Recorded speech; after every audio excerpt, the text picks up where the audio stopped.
In 1948, the NWA was founded. Waterloo, Iowa. Pinky George and a few wrestling promoters decided that they would emulate the National Wrestling Association by creating their own NWA, the National Wrestling Alliance. They would recognize one singular champion all across the country. As this would churn out, they would recognize more champions as a singularity, like the World Junior Heavyweight Champion, or later the Women's World Champion. But for the longest time, the NWA didn't have any continuity when it came to its titles, because in Los Angeles, you could have a World Tag Team Champions, just like you could in Georgia or San Francisco or North Carolina. It didn't really hold any consistency when it came to recognizing title belts. I mean, there was several television champions throughout the NWA. So when did this national title become recognized globally by the NWA? Well, that didn't happen until 1997. We'll get to that in just a minute. But the National Wrestling Alliance and its National Heavyweight Championship has this kind of bizarre history, right? Because, people will say that, Austin Idol was the first NWA national champion. And okay, so he's your first national champion. But shortly after that, then you got names like Jack Briscoe and the Masked Superstar, the Mongolian Stomper, Tommy Rich. And the title was a recognized championship from Georgia Championship Wrestling, which, again, plays a big part in the state of Georgia.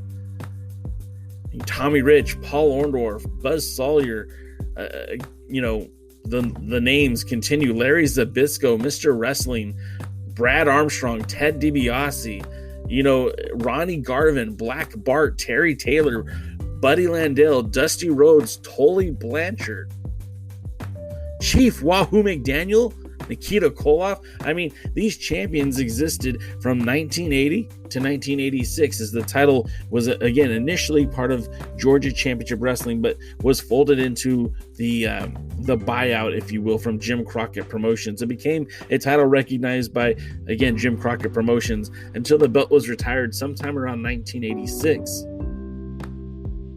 This is the Alliance Blog Podcast. My name is Jay Cal, and what we do every week is we talk NWA, and we talk about what's going on.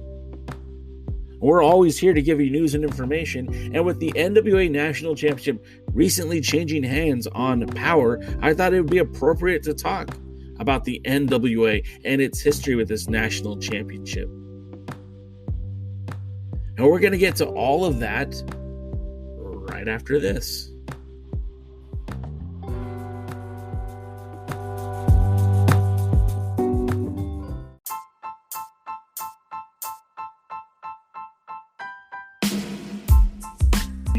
The NWA National Championship has its history forged in the past. Now, a lot of people will say that this title connects directly to the title from 1980 that Austin Idol initially wore for Georgia Championship Wrestling. Now, that could be true because, again, the winners of the wars get to write the history, right?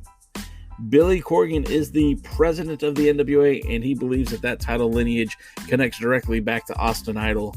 I don't know if I believe that or if I agree with that, but we do know that Lightning One, the parent company of the National Wrestling Alliance, introduced this national championship on October 21st, 2018 at the NWA 70th anniversary show. That's the show where Nick Aldis regained the 10 pounds of gold by defeating Cody Rhodes in a 2 out of 3 falls match in Nashville, Tennessee. But that's also the same night that Willie Mack defeated Jay Bradley, Paro. You guys know who Paro is, right? And also a young cat by the name of Ricky Starks to become the qualifier for the NWA national title, who then went on to defeat Sam Shaw. You guys know him in the WWE as Dexter Lemus, to become the NWA national champion. Now, what was supposed to happen is that Willie Mack was going to defend that title in every state in the United States. He had defended the title in California. He had defended the title in Nevada. He had worked with Ring of Honor. He'd worked with Aro Lucha. He had worked with House of Hardcore. He worked Championship Wrestling from Hollywood, Championship Wrestling from Arizona. He was going to take this title everywhere. Unfortunately, that wasn't in the plans, and shortly after losing the title to Colt Boom Boom Cabana at the 2019 Crockett Cup, Willie Mack was gone from the NWA in its entirety. Willie Mack goes on to sign with Impact Wrestling, and not before long became their X Division champion. And the national champion, Colt Boom Boom Cabana, began having a series of matches with James Storm, former NWA World Tag Team Champion, and the two battled in and out of Ring of Honor. An injured Colt Cabana would end up losing the title to James Storm, who would premiere on NWA Power as the national champion and the number one contender to Nick Aldis and the 10 pounds of gold. Now, it was a peculiar set of circumstances that took the belt off of James Storm. What would basically happen is he had a match that if he won, he would get to challenge Aldis at the next pay-per-view. Had he lost, then he wouldn't get the challenge for the title, and Colt Cabana ended up winning that match, winning the title, and we expected James Storm to be out of the title picture entirely. However, that wasn't the case. James Storm ended up getting another title shot at Nick Aldis, while Colt Cabana to continue to grow in favor with the fans as the NWA National Champion. Oddly enough, he started feuding with Ricky Starks, a man who was part of that initial match to crown a new national champion. Both of those men were actually. Strange as it is now, both of those guys working at AEW. So were some of the other competitors in those matches, like Sammy Guevara and Scorpio Sky. Today's Scorpio Sky's birthday. Happy birthday, Scorpio Sky. All of those guys ended up in AEW. So it's kind of funny how the national title has had a way of either pushing guys to that world title match or pushing them out of the NWA into other pastures, whether it be Impact or AEW. Which brings us to Aaron Stevens, because Aaron Stevens is the man that took the belt off of Colt Boom Boom Cabana with Ricky Starks in a triple threat match to become the NWA National Champion. Now, his success was short-lived because of a worldwide global pandemic. That same pandemic pause that put it put the NWA on hiatus for well over a year, also prevented the NWA National Champion from defending the title. Fast forward to October, when he would start working for Primetime Live. Aaron Stevens would defend his NWA National Championship against Trevor Murdoch, and Trevor Murdoch would walk away as your new NWA National Champion. Now, Murdoch, for him, this was his first NWA title. Now, he had won the WLW Heavyweight Champion that had a loose relationship with the NWA on and off throughout the years, but this was the first time that he had held, and he being Trevor Murdoch, an NWA title. I mean, there were rumors back in the day that had Lance Cade not signed with the WWE for a second time, that he and Trevor Murdoch probably would have won the NWA Tag Team Championship, but that never came to any kind of fruition. It never panned out, if you will. And Trevor Murdoch, for his credit, wasn't even given an opportunity to defend that national title during the pandemic. He had one title match back in January for Southwest Wrestling Entertainment, SWE Fury, where he defeated another former NWA champion in his own right, Jeremy Wyatt. Jeremy Wyatt was an NWA Mid-South champion that Trevor Murdoch defeated him relatively easy.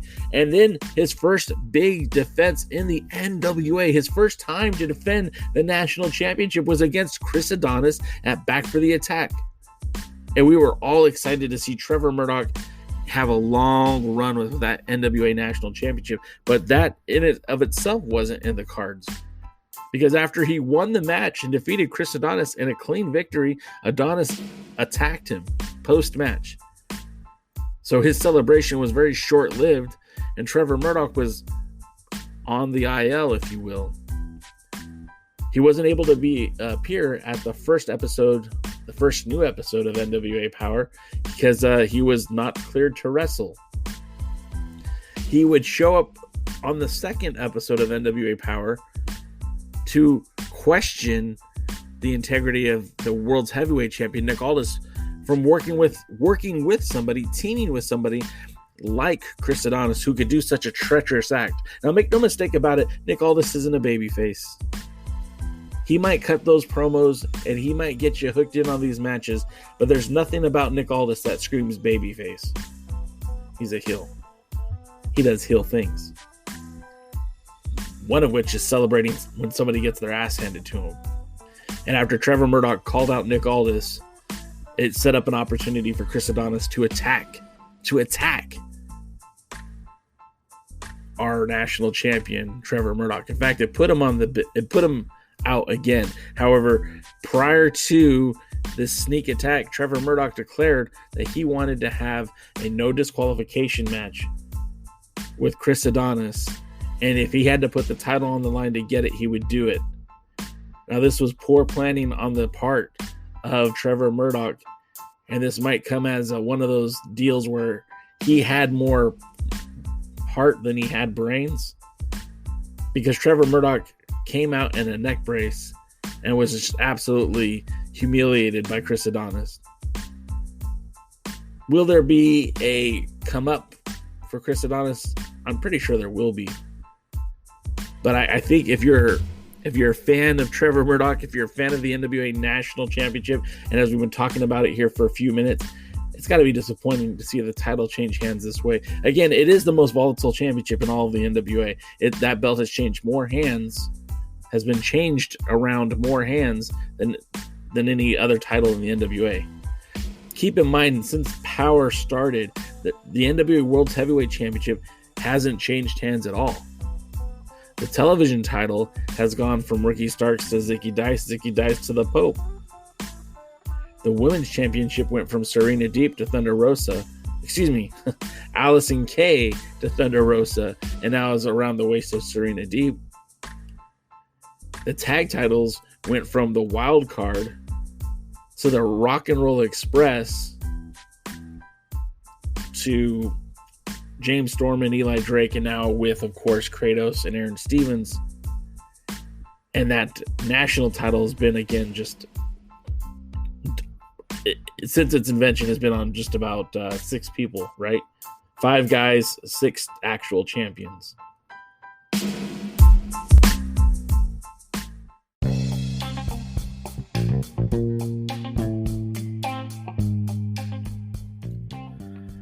Now, one thing about the NWA national titles, there's 2 jump points. And I mean, you could probably make the argument for more than 2, but there are 2 very distinct jump points for the NWA National Championship as it goes with the history of the NWA. Now, the older one, the 1980s, when Austin Idol was presented with the championship initially, the title was the main championship belt of Georgia Championship Wrestling. Gosh, that's a lot of championships, isn't it?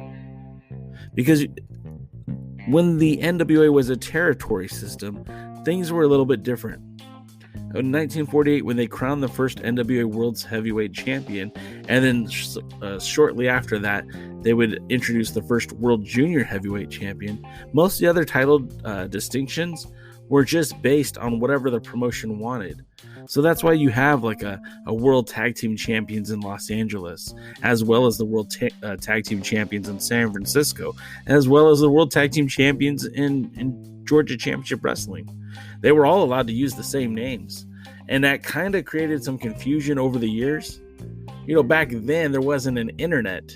In the 1980s, people weren't really keeping track of the names of championship belts because it was just one area, one title.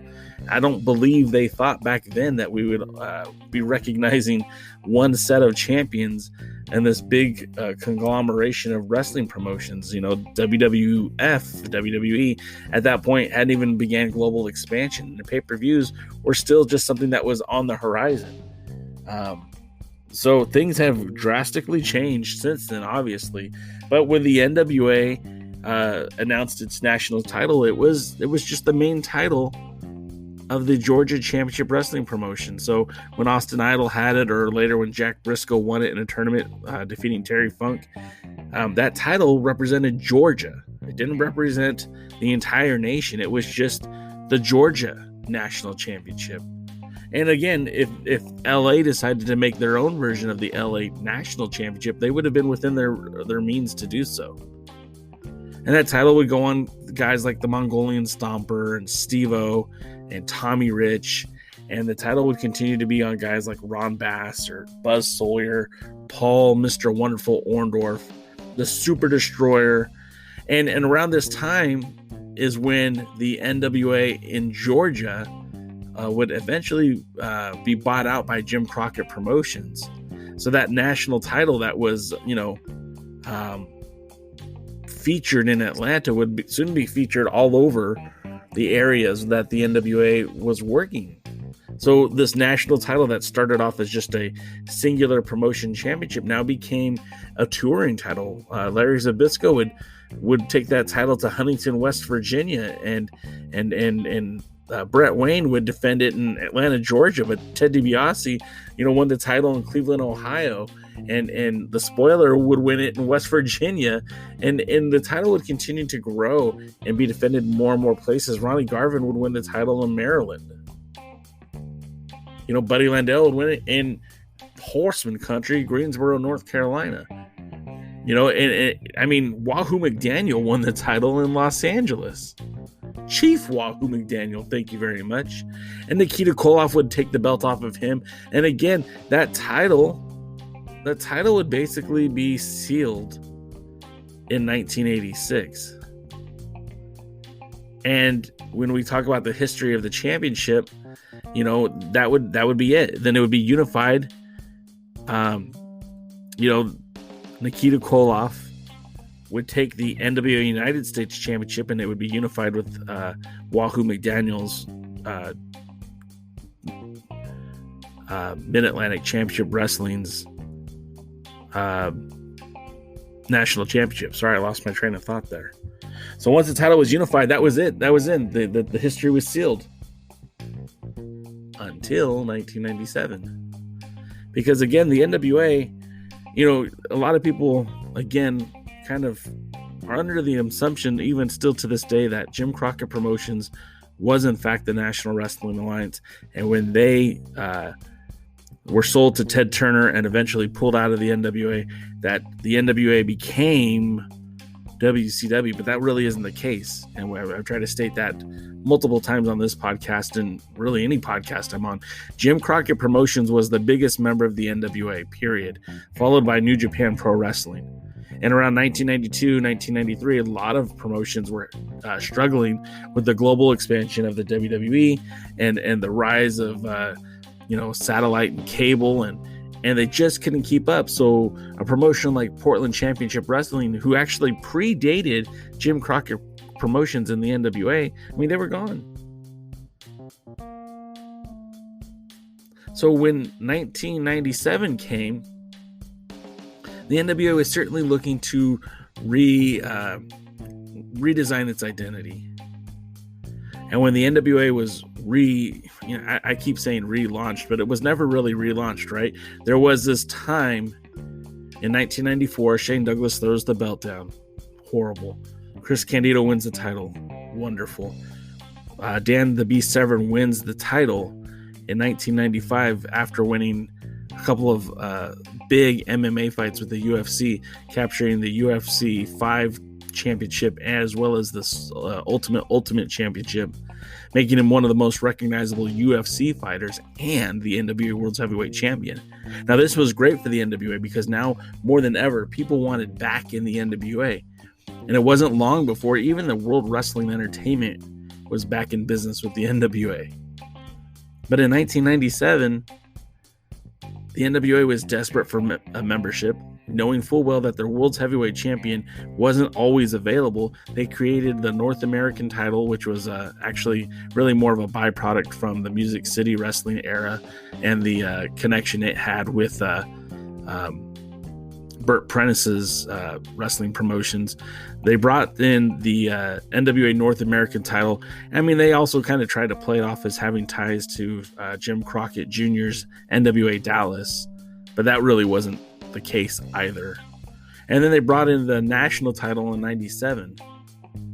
Now, the national title, similar to its cousin from the 1980s, started off as a singular promotion title. Like, it was, the national title was a Dennis Corluzzo invention, but that title would soon travel, and it would end up in all over the NWA under guys like Salvatore Sincere. Do you guys remember him from the WWE? Sal Sincere, Doug Gilbert, Stevie Richards, and then now this title is bouncing around from different territories. And the thing about it is, with the World's Heavyweight Championship being the premier title, the North American title was intended to always be the number one contender to the NWA World's Heavyweight Championship in this modern era, in the pro wrestling organization era. Dr. Robert Stinson from This Is Pro Wrestling podcast will always liken this era to the wilderness era. So if we're going to use his vernacular, the wilderness era had the North American Championship as the number one contender for the World's Heavyweight Championship, and the national champion was the number two contender always. And if you go and look at the PWIs from this era in the early 2000s, and as it would evolve, those were always the number one and number two contenders for the 10 pounds of gold. That title would go from New Jersey to Tennessee to North Richland Hills, Texas. Now, if you listen to this podcast for a while, North Richland Hills was NWA Southwest territory. Cherry Hill was Dennis Corluzzo's. Like I said, North Richland Hills, NWA Southwest, Ken Taylor. Cherry Hill, New Jersey, Dennis Corluzzo. And then the title would end up in Memphis, Tennessee, whether that would be with Burt Prentice and Bill Barron's NWA Smoky Mountain. No, excuse me, not Smoky Mountain. Music City Wrestling, or the wrestling network that they had. I can't remember the name of that promotion, but that would eventually evolve to become NWA Wildside. So that title was traveling quite a bit, and it was under names like Kevin Northcutt or Hot Stuff Hernandez or Ricky Murdoch, and the title became very significant, and that would be called one of the BOD controlled titles. And the BOD controlled titles were titles that were managed by the board of directors. So a champion wouldn't be crowned unless it was a unanimous decision made by the board of directors. And I say unanimous, but it's probably more of like the majority would have it. So when a guy like Kevin Northcutt or Hot Stuff Hernandez had that belt, it's because the board of directors had to vote on it. And the same thing for the tag titles. When the tag titles were introduced in 1995, that was the first time that the NWA collectively recognized one set of tag team championships. And eventually, the North American title, like I said, the national title, the World's Heavyweight title, the World's Junior Heavyweight title, and the Women's Championship were all part of this board of directors directed titles. So when you see guys whose name like Big Bully Douglas, or Corey Williams or Spider, just know that those guys were voted on. And when you had Chance Prophet win the title, or Crusher Hansen win the title, right? These guys all came from somewhere. Pepper Parks, when he won the title, that's Pepper Parks became Brandon Sutter, who came Blade, who's now wrestling for All Elite Wrestling. These guys, they didn't happen in a void. Brandon Kay or Phil Shatter, who now wrestles for the WWE as I think his name is what's his name? Jackson Riker. Yeah, Jackson Riker. I think that's it. So again, all of these guys came from somewhere, and the NWA had to vote on these matches. So when you see a guy like Chance Prophet, who at the time back in that wilderness era was very significant, holding that national title, was always a threat to Adam Pearce and the 10 pounds of gold. Or Cahagas. Cahagas is one of the few guys that actually held all three of the major singles titles. He was the national champion. He defeated Chance Prophet to win that. He was a North American champion. I don't remember who he beat for that. I can't think off the top of my head. But he was also the last recognized national champion by the NWA prior to the Lightning One era, and he was also briefly world's champion. He held the title after the whole debacle with the 7 levels of hate. And Tokyo Monster Kahagas was the first one to win the title after that, and then consequently would lose it to Rob Conway before Rob Conway would take the belt to New Japan Pro Wrestling. And of course, Vordell Walker, Damian Wayne, Lou Marconi, Phil Moonahan. Jax Dane is another man who was able to hold all 3 of the major championships. In fact, he held the tag titles as well, and for a brief time unified the North American title with the national title in his efforts to be recognized as the number 1 contender to Hiroshi Tenzin's 10 pounds of gold. And with that title holding so much history for the National Wrestling Alliance, not only back in the 80s with Jim Crockett Promotions, but also in that wilderness era of the NWA that carried through not only the pro wrestling organization, but the International Wrestling Company, which was those are the 2 distinctions between the Bob Trobich era and the Bruce Tharpe era. That national title had so much history and significance, and you can see why it's so important today. But at the end of the day, you have to tip your hat to a man who is now recognized as the NWA national champion. Kudos.